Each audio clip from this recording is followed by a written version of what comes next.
अल्लाह के नाम से जो बड़ा ही मेहरबान और रहम करने वाला है। कसम है फज्र यानी सवेरा की, और 10 रातों की, और युग्म और अयुग्म की, और रात की जबकि वो विदा हो रही हो। क्या इसमें किसी बुद्धिमान के लिए कोई कसम है? तुमने देखा नहीं कि तुम्हारे रब ने क्या व्यवहार किया ऊंचे स्तंभों वाले आदे इरम के साथ, जिनके सदृश कोई कौम दुनिया के देशों में पैदा नहीं की गई थी, और समूद के साथ जिन्होंने घाटी में चट्टानें तराशी थीं, और मेखों वाले फिरौन के साथ। ये वे लोग थे जिन्होंने दुनिया के देशों में बड़ी सरकशी की थी और उनमें बहुत बिगाड़ फैलाया था। आखिरकार तुम्हारे रब ने उन पर अजाब का कोड़ा बरसा दिया।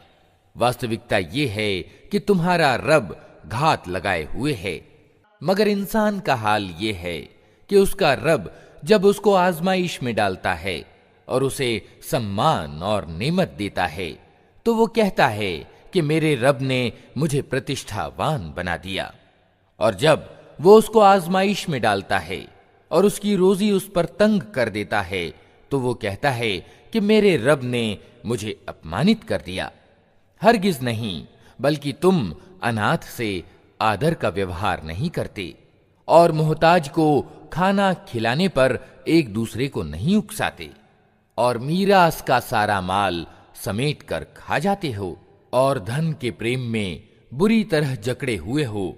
हरगिज नहीं, जब जमीन लगातार कूट कूट कर चूर्ण विचूर्ण बना दी जाएगी और तुम्हारा रब प्रकट होगा इस हाल में कि फरिश्ते पंक्तिबद्ध खड़े होंगे, और जहन्नम यानी नरक उस दिन सामने ले आई जाएगी।